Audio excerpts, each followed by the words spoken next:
Assalamu alaikum wa rahmatullahi wa barakatuhu. My beautiful moments.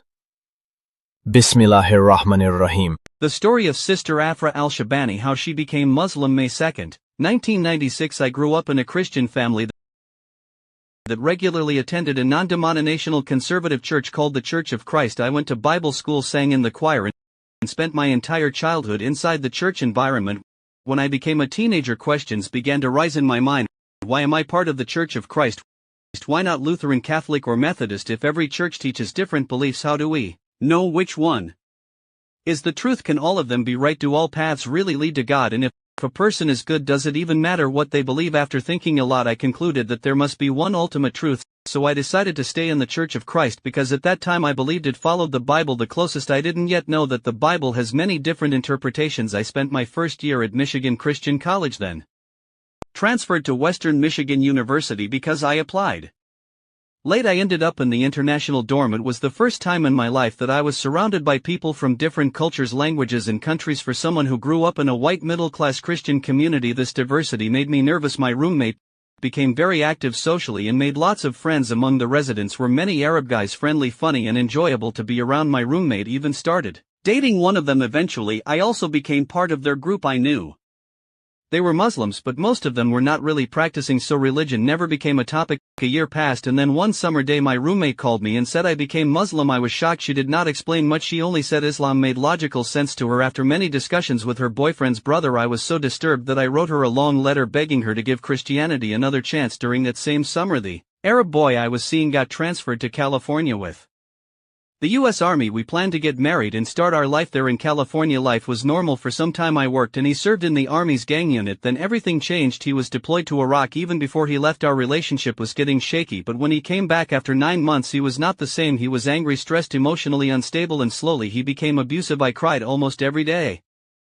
The atmosphere at home became painful and suffocating. I kept hoping things would get better, but they didn't. In that emotional darkness, I decided to return to religion. I began reading the Bible again, watching sermons and listening to Christian preachers, but the more I read, the more questions troubled me. Jesus is God, but also God's Son, but also God's servant, and yet God is one. The Trinity confused me deeply. For the first time in my life, I seriously questioned it. One night, I suddenly remembered my old roommate who had become Muslim. I wondered why she chose Islam, what she found there. Out of curiosity, I searched Islam on YouTube. Muslim speakers appeared in the results, and for the first time I heard Islam explain clearly. God is one. God has no partners, no confusion, no contradictions. I kept watching more and more. I downloaded an English translation of the Quran.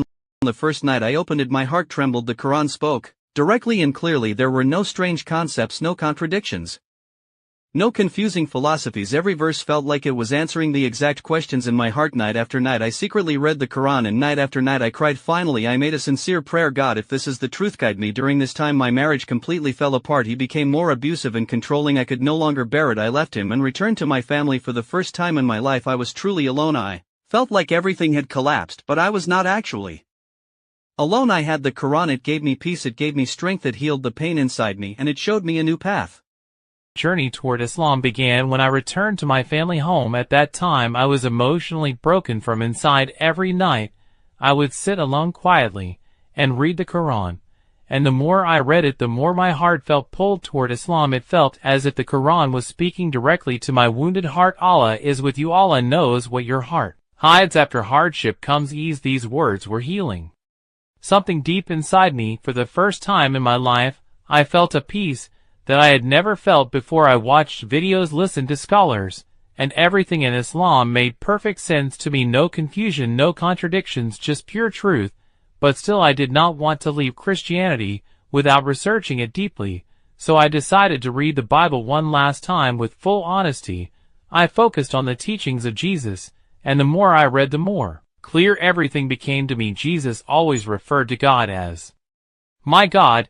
He never called himself God. The concept of Trinity was not in his actual teachings. The Bible had many versions and many contradictions. With every page my doubts grew stronger, and the truth became clearer. Christianity felt confusing, while Islam felt crystal clear. God is one. At night I kept thinking, and my heart kept whispering, you already know what the truth is. One night tears came to my eyes, and I picked up my phone. I searched, how do you become a Muslim? The first answer said, say the Shahada. But I told myself, no, first I will pray to Allah. if Islam is truly the truth, then Allah will give my heart certainty. That night I prayed sincerely for the first time ever in my life, and the next morning something strange happened. When I opened YouTube, a video appeared automatically which I had never searched for. Why Islam is the true religion. There was one line in that video that completely broke me into tears.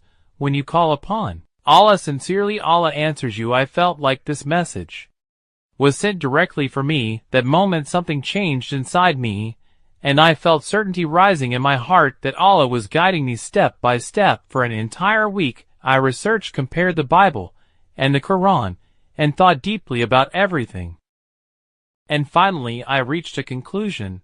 If I do not accept this truth, then I will be lying to myself. One night I lit a candle. My room was silent, and my heart was beating fast. Then I recited the Shahada, Ashhadu alla ilaha illallah wa ashhadu anna Muhammadan Rasulullah. As soon as I finished the words, I felt like a huge weight lifted off my chest. It felt like years of pain washed away from my soul. I cried, but for the first time, they were tears of happiness. In that moment I had become a Muslim. The next day I learned how to pray my first salah. I followed each step slowly and carefully, and when I went into sujud for the very first time, I broke down completely. Sujud felt like the most beautiful act in this world. It is the moment when a person is closest to their Creator. In that sujud I cried deeply and felt a peace that I had never felt in my entire life. Reading the Quran every night became my routine. Every verse felt like it was speaking directly to my heart, guiding me step by step. I often asked myself, where was this truth all my life? Then came the hardest part, telling my family. I grew up in a Christian American family, so when I told my mom, her reaction was pure shock. Why did you become Muslim? What happened to you? She misunderstood me and thought I was confused or depressed or influenced by someone. But I calmly said, Mom, I accepted Islam because it is the truth. It was difficult for her to understand. I did not get support, but Allah gave me strength and patience. I remember the day I tried hijab for the first time. I stood in front of the mirror, wore it, and suddenly my heart said, this is you. From that day, I started wearing hijab. Yes, people stared, and sometimes it felt awkward, but the peace in my heart was so strong that nothing bothered me anymore. Living an Islamic life slowly healed me from inside. My depression faded, my loneliness disappeared, and my soul found its purpose. I felt like I had truly come out of darkness into light. In every prayer I thanked Allah, saying, Ya Allah, you saved me today. I want to tell anyone searching for truth to look with an open heart and an open mind. Do not judge based on old assumptions or media noise. Search sincerely and honestly, because when someone sincerely calls upon Allah, Allah always answers. O Allah, keep everyone firm upon your guidance, and bless every step of their journey with your mercy. A charity of just 50 rupees, and a man's entire life changed in a moment. You might be wondering, we also give 50 rupees, so what was different this time? What was so special about his 50 rupees? And what huge mercy did Allah hide inside that tiny act of kindness? Let us see how those 50 rupees turned into a miracle. Sometimes Allah removes a disaster so big through a small act of charity that we cannot even imagine it. And sometimes the thing we ignore or consider too small becomes the very thing that saves our life. Today's story is exactly like that, a story that will touch your heart and make you understand the real power of sadaqah. In a simple neighborhood of Karachi lived Mohsen, a quiet 32-year-old man with his wife Hina and their little daughter Liba. Mohsen's life was simple: office, home, and the sound of his daughter's laughter. But one day everything changed. Mohsen first felt only slight fatigue. Then it became routine. He returned from work breathless, and lying down caused chest burning and sharp pain. Hina insisted, Mohsen, please see a doctor. But he always smiled it away, saying it is just stress, nothing serious. Until one evening, the moment they would never forget, while having tea, Mohsen suddenly felt dizzy. The cup slipped from his hand, and he collapsed to the floor. When he opened his eyes, he was lying on a hospital bed. The doctor stood with a serious expression and said, your tests are concerning. We suspect a heart dysfunction. We will know more When the reports arrive tomorrow, please be prepared. Those words echoed painfully in Mohsin's ears. Little Liba stood quietly by the bed, confused and scared. Mohsin's heart broke as he thought, Ya Allah, what will happen to my daughter? He could not sleep that entire night. The next morning Mohsin was discharged. On the way home, the rickshaw driver said, Sir, can you pay a little extra? My daughter is sick. I am struggling for her medicine. Mohsin checked his pocket. He had only 50 rupees left. He needed that money for his test reports. But something inside his heart softened. Without thinking, he gave the 50 rupees to the driver's sick daughter and decided to walk home. Allah will make a way, he whispered. The next morning the hospital called saying, Your report has arrived. Please come urgently. Mohsin and Hina rushed there trembling. The receptionist handed him a brown envelope and said, The doctor is not here. He said, The report looks abnormal. He will explain later. Hina turned pale, and Mohsin felt his throat tighten. Anyone else would have opened the envelope, but his hands were shaking. He held the envelope, but did not open it. He saw the old saintly beggar near the master. The man asked, Son, can you give something? Mohsin had nothing except the envelope. In fear, he handed it to the old man, saying, Please read it for me. I am scared. The old man opened it and studied it carefully. His face first showed surprise, then a soft smile. He said, Son, this report does not belong to you. Mohsin froze, saying, What? Of course, it is mine. The old man explained, The name is Mohsin, yes, but the father's name, age, and ID belong to someone else. Just then a nurse rushed out saying, Sir, we made a huge mistake. Another patient's report was placed in your envelope yesterday. Your real report is here. Please come inside. Mohsin and Hina ran in. The doctor opened the real report and said, Mr. Mohsin, you are perfectly fine. There is no heart issue. You are only suffering from stress and severe acidity.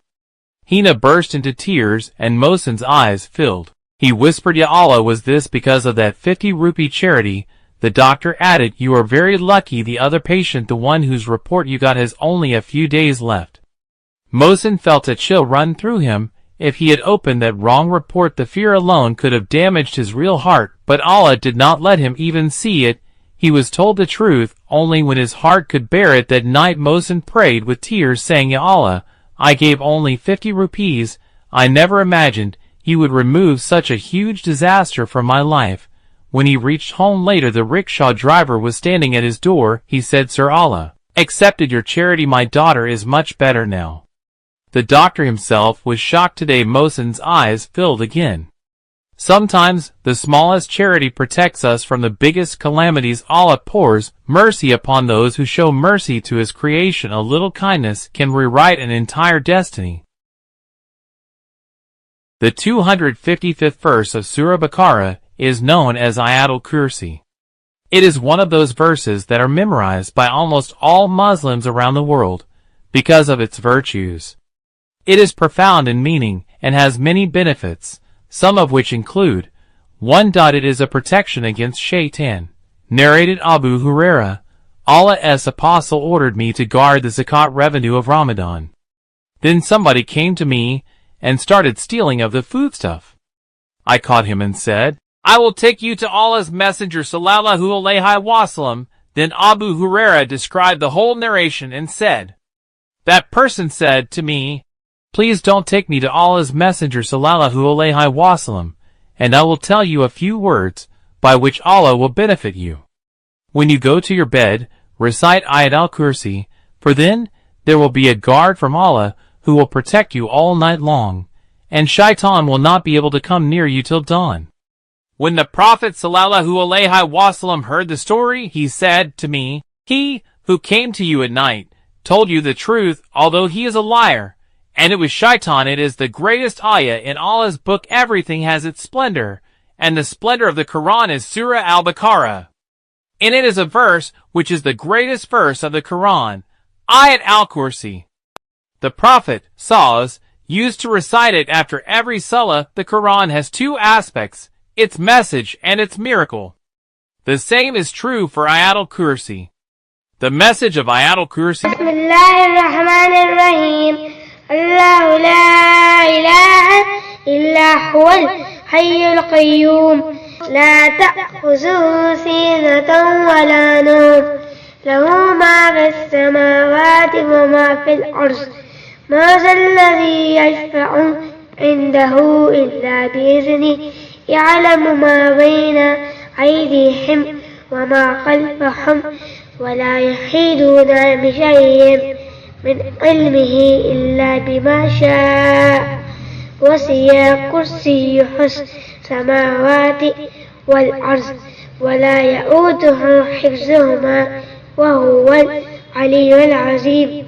Allah, there is no deity except Him, the ever-living, the sustainer of all existence. Neither drowsiness overtakes Him nor sleep. To Him belongs whatever is in the heavens, and whatever is on the earth. Who is it that can intercede with Him except by His permission? He knows what is, presently, before them and what will be after them, and they encompass not a thing of His knowledge except for what He wills. His courtesy extends over the heavens and the earth, and their preservation tires Him not. And He is the Most High, the Most Great. What are benefits of Ayatul Kursi? It is the greatest verse of the Quran that shows the virtues of Ayatul Kursi with several benefits, making it an essential part of Muslims' lives. You must read Ayatul Kursi for anxiety, fear, and spiritual strength. Let's take a look at the benefits of reading Ayatul Kursi after every prayer. A way to enter paradise. Abu Umama Raziyallahu anhu narrated that the Holy Prophet Muhammad sallallahu alaihi wasallam said, "Whoever recites Ayat al-Kursi after each obligatory prayer, there will be nothing standing between him and his entering paradise except death." It emphasizes the significance of reciting Ayatul Kursi after prayers to receive several rewards. You can also recite the last two ayat of Surah Baqarah. Secondly, Ayat al-Kursi must be recited after Fajr Salah and after Maghrib or Asr Salah. The reciting at that time acts as a protection against the haram in Islam. That's why Muslims recite Ayatul Kursi before sleeping. The Holy Prophet stated, "Whoever says this when he rises in the morning will be protected from devils until he retires in the evening, and whoever says it when retiring in the evening will be protected from them until he rises in the morning." You can make Ayat al-Kursi a necessary part of your daily routine with dua for Quran Khatam that enhances your spiritual connection while ensuring your protection throughout night and day. It also highlights the benefits of Ayatul Kursi in every Muslim's life. Ayatul Kursi has become a powerful verse that offers protection, heals from harm, and serves as an entry point to paradise. Muslims can consider daily recitation of this effective verse in their supplications and prayers to reap the benefits of Ayatul Kursi in this world and the hereafter.